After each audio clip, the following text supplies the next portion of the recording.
Hello दोस्तों, कैसे हो आप सब। Welcome back to job university में प्रकाश। तो यूनियन बैंक ऑफ इंडिया ने एक नया गेम कर दिया है।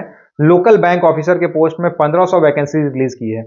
लोकल बैंक ऑफिसर जो होता है एग्जैक्टली पीओ के जैसा होता है। मतलब अगर आपका आईबीपीएस पीओ के थ्रू सिलेक्शन होता है तो पीओ के पोस्ट में आपको जो काम करना होगा, जो आपका वर्क प्रोफाइल रहता है, वही एग्जैक्टली लोकल बैंक ऑफिसर को भी करना होगा।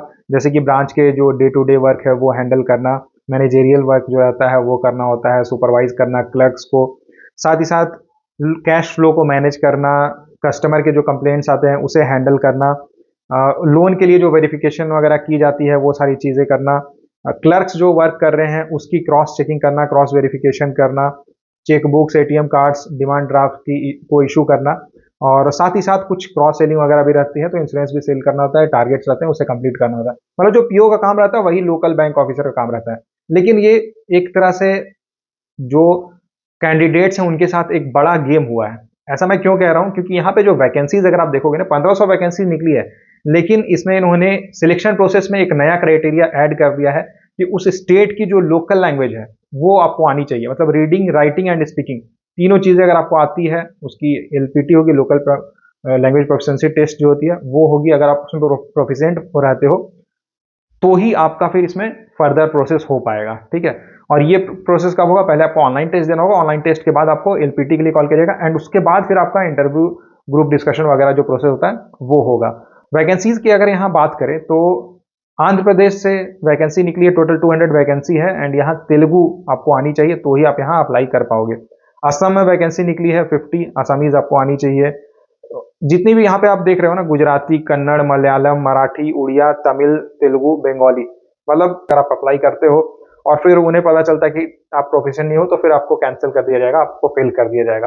ठीक है, तो ये आपको ध्यान रखना। एक तरह से ये बहुत ज्यादा नुकसान है उन कैंडिडेट्स के लिए जो अच्छे से, मतलब डेडिकेटली बैंकिंग एग्जाम्स की तैयारी कर रहे हैं। और आपको भी पता है कि मैक्सिमम जो कैंडिडेट्स गवर्नमेंट एग्जाम्स की तैयारी करते हैं वो नॉर्थ साइड से ही होते हैं। मतलब यूपी, बिहार, झारखंड, राजस्थान, एमपी के जो कैंडिडेट्स है वही मैक्सिमम गवर्नमेंट जॉब की तैयारि करते हैं और उन्हीं के लिए वैकेंसीज उन्होंने रिलीज नहीं किया है। ये लोकल बैंक ऑफिसर का कॉन्सेप्ट इन्होंने नया निकाला है और इसका रीजन ये है कि होता क्या है कि जैसे जैसे कि मैंने आपको बताया कि मैक्सिमम जो कैंडिडेट जिनका सिलेक्शन होता है वो नॉर्थ रीजन से बिलोंग करते हैं, हिंदी स्पीकिंग स्टेट से रहते हैं।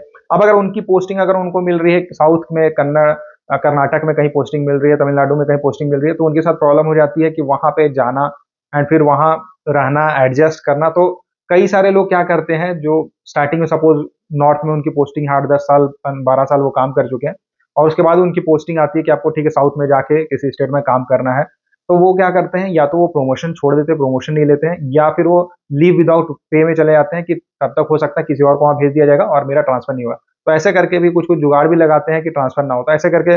अब उससे क्या होता है कि ऑर्गेनाइजेशन को बहुत ज्यादा लॉस होता है। एक चीज और होती है कि अगर कोई सपोज कोई पर्सन है, सपोज का पीओ में सिलेक्शन हो गया लेकिन उसे कर्नाटक में पोस्टिंग मिली है, अब वहां के जो लोकल लोग रहेंगे उनको तो, उनसे आपको कन्नड़ में बात करना होगा, उनको आपकी हिंदी या इंग्लिश नहीं आती है, तो एक तरह से ये प्रॉब्लम हो जाती है कि कस्टमर डीलिंग में प्रॉब्लम हो जाती है। तो इन सब चीजों को कंसिडर करके उन्होंने क्या किया है कि लोकल लेवल पे ही अब रिक्रूटमेंट, एक तरह से आप समझ लो कि उन्होंने चालू कर दिया कि स्टेट वाइज आपकी यहाँ पे रिक्रूटमेंट हो रही है लोकल बैंक ऑफिसर की। और जैसा कि मैंने आपको बताया कि लोकल बैंक ऑफिसर पीओ के जैसा ही बिल्कुल सेम रहने वाला है, तो यहाँ पे आपकी जो सैलरी रहेगी ये भी आपको सेम पीओ के जैसी ही मिलेगी। बेसिक पे 48,480 रहेगा। इन हैंड सैलरी 80,000 के अप्रॉक्स मिल जाएगी। साथ ही साथ और भी कई तरह के अलाउंसेस यहाँ पे आपको मिल जाएंगे। इंपॉर्टेंट डेट्स की बात करें तो अप्लाई करने की डेट 24 अक्टूबर से लेकर 13 नवंबर 2024 है। आप किसी भी दिन कभी भी अप्लाई कर सकते हो 13 नवंबर के पहले तक। एंड अप्लाई करने की एज 20 टू 30 ईयर्स है और साथ ही साथ अगर आप कैटेगरी से बिलोंग करते हो तो आपको एज में रिलैक्सेशन मिलेगा। यहाँ ग्रेजुएशन रिक्वायर्ड है, किसी भी स्ट्रीम में आपने ग्रेजुएशन किया हुआ है तो आप यहाँ अप्लाई कर सकते हो। परसेंटेज की कोई क्राइटेरिया उन्होंने नहीं रखी हुई है तो आप अप्लाई कर सकते हो। तो सिलेक्शन प्रोसेस की बात करें तो जैसे कि मैंने आपको बताया कि यहाँ पे आपको पहले ऑनलाइन एग्जाम देना होगा, उसके बाद आपको जो वहाँ की लोकल लैंग्वेज है उसकी लैंग्वेज प्रोफिशिएंसी टेस्ट देनी होगी एंड उसके बाद आपका ग्रुप डिस्कशन या फिर इंटरव्यू होगा। यहाँ पे इन्होंने एक चीज ये भी मेंशन कर दिया कि अभी तक वो खुद ही श्योर नहीं है कि ये जो सिलेक्शन का प्रोसेस रहने वाला है ऑनलाइन एग्जाम के बाद वो कैसा रहेगा। या तो वो जीडी ले सकते हैं या फिर जीडी नहीं भी ले सकते हैं, या ऐसा होगा कि जीडी प्लस इंटरव्यू, या फिर हो सकता है केवल आपको इंटरव्यू देना होगा। तो वो चेंजेस उसमें हो सकते हैं। ठीक है। अगर यहाँ एग्जाम पैटर्न की बात करें तो जो आपका ऑनलाइन टेस्ट होने वाला है ये कंप्यूटर बेस्ड होगा। रीजनिंग एंड कंप्यूटर से 45 क्वेश्चंस पूछेंगे। 60 मार्क्स का आपका टेस्ट रहेगा, इसके लिए 60 मिनट्स का टाइम मिलेगा। Then general economy banking awareness से 40 क्वेश्चंस पूछेंगे, मैक्सिमम मार्क्स 40 रहेगा, इसके लिए 35 मिनट्स का टाइम मिलेगा। डेटा एनालिसिस एंड इंटरप्रिटेशन से 35 क्वेश्चन पूछेंगे, मैक्सिमम मार्क्स 60 रहने वाला है, 45 मिनट्स का टाइम मिलेगा। और इंग्लिश लैंग्वेज से 35 क्वेश्चन पूछेंगे, मैक्सिमम मार्क्स 40 रहेगा, 40 मिनट्स का टाइम मिलेगा। तो ये ऑब्जेक्टिव पार्ट आपका हो गया। 155 क्वेश्चन रहेंगे, 200 मार्क्स का टेक्स्ट रहेगा, इसके लिए आपको 180 मिनट्स का टाइम मिलेगा। साथ ही साथ सेम डे आपको डिस्क्रिप्टिव टेस्ट भी देना होगा, इंग्लिश लैंग्वेज की टेस्ट रहेगी जिसमें लेटर आपको लिखना होगा और एससी लिखना होगा। तो 25 मार्क्स का ये आपका टेस्ट होगा एंड इसके लिए आपको 30 मिनट्स का समय मिल जाएगा। इसे क्वालिफाई करने के बाद आपको एलपीटी यानी लोकल लैंग्वेज की प्रोफिशिएंसी टेस्ट के लिए कॉल किया जाएगा, जहां आपको वो लैंग्वेज लिखना होगा, पढ़ना होगा और बोलना होगा, यानी कि तीनों चीज़ें आपको आनी चाहिए, अदरवाइज वो आपको डिस्क्वालीफाई कर देंगे। ठीक है, ये बहुत इंपॉर्टेंट है, क्वालिफाइंग नेचर का है, लेकिन इसे मतलब आपको क्वालिफाई करना कंपलसरी है।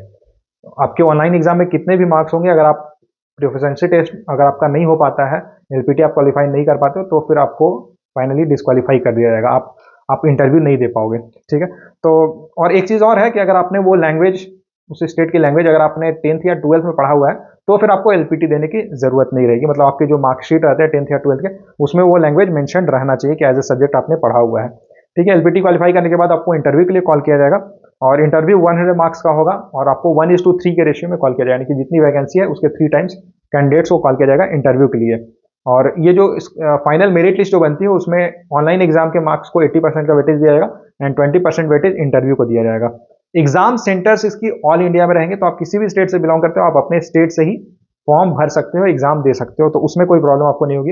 एप्लीकेशन फीस की बात करें तो general, OBC and EWS candidates को 850 रुपीज़ पे करना होगा, SC ST and PWD candidates को 175 रुपीज़ पे करना होगा। पोस्टिंग की अगर बात करें, जॉब प्रोफाइल के बारे में तो मैंने आपको बता ही दिया है। पोस्टिंग की अगर बात करें तो जिस स्टेट से आप अप्लाई कर रहे हो उसी स्टेट में आपको पोस्टिंग मिल जाएगी।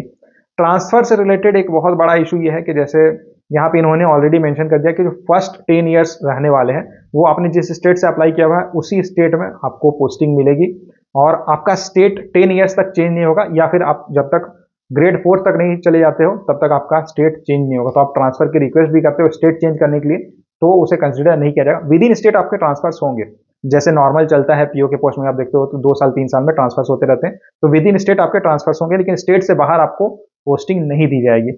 ये अच्छा भी है उन कैंडिडेट्स के लिए जो अपने होम स्टेट में रहना चाहते हैं, वहाँ की लोकल लैंग्वेज आती है तो अच्छा है, लेकिन अगर कोई नॉर्थ वाला कोई है जिसको वहाँ की लैंग्वेज आती है और उसने अगर ऐसा सोचा कि भाई ठीक है वहाँ मैं जॉब ले लेता हूँ, उसके बाद में ट्रांसफर लेकर अपने स्टेट में आ जाऊँ, तो ऐसा पॉसिबल नहीं हो पाएगा 10 साल तक। ठीक है, प्रमोशन की अगर बात करें तो जैसा कि मैंने आपको बताया पीओ में एग्जैक्टली पीओ की जैसी है, तो जैसे पीओ में प्रमोशन होते हैं हर 3-3 साल पे, वैसे ही यहाँ पे प्रमोशंस आपको देखने को मिलेंगे। प्रोबेशन पीरियड 2 इयर्स का रहने वाला है, साथ ही साथ यहाँ पे 2 लाख का बॉन्ड रहेगा 3 इयर्स के लिए, यानी कि 3 साल से पहले अगर आप रिजाइन करके जाना चाहते हो तो आपको 2 लाख का बॉन्ड आपको देना होगा। देखिए एक तरह से अच्छा है कि यहाँ पे लोकल बैंक ऑफिसर के पोस्ट में वैकेंसी निकली हुई है, तो स्टेट वाइज जो कैंडिडेट्स है वो अपने स्टेट में रह सकते हैं, अपने होम स्टेट में रह सकते हैं, लेकिन इससे नुकसान होने वाला है हिंदी स्पीकिंग स्टेट्स वाले कैंडिडेट्स को, क्योंकि फिर उनका तो सिलेक्शन नहीं हो पाएगा। यहाँ पे अगर आप वैकेंसीज देखोगे 1500 वैकेंसी तो उन्होंने निकाल दिया है, लेकिन इनमें से कोई भी स्टेट ऐसी नहीं है जहाँ पे हिंदी लैंग्वेज की रिक्वायरमेंट हो, या फिर ऐसे स्टेट्स हो जहाँ पे हिंदी कॉमन लैंग्वेज हो। जितने भी स्टेट्स आप देख रहे हो वहाँ पे हिंदी के अलावा बाकी जो दूसरे लैंग्वेजेस है, बंगाली है, कन्नड़ है, आसामीज है, वो सब लैंग्वेज है, हिंदी का ही नहीं है। तो जो हिंदी स्पीकिंग कैंडिडेट्स हैं उनके लिए बहुत बड़ा नुकसान रहने वाला है। तो ये थी सारी डिटेल्स लोकल बैंक ऑफिसर की। इससे जुड़ा अगर आपका कोई सवाल रहता है तो आप मुझे कमेंट करके पूछ सकते हो। आप कमेंट करके जरूर बताना कि आप किस स्टेट से बिलोंग करते हो। वीडियो को लाइक करना, शेयर करना एंड चैनल को सब्सक्राइब जरूर कर लेना। Thank you.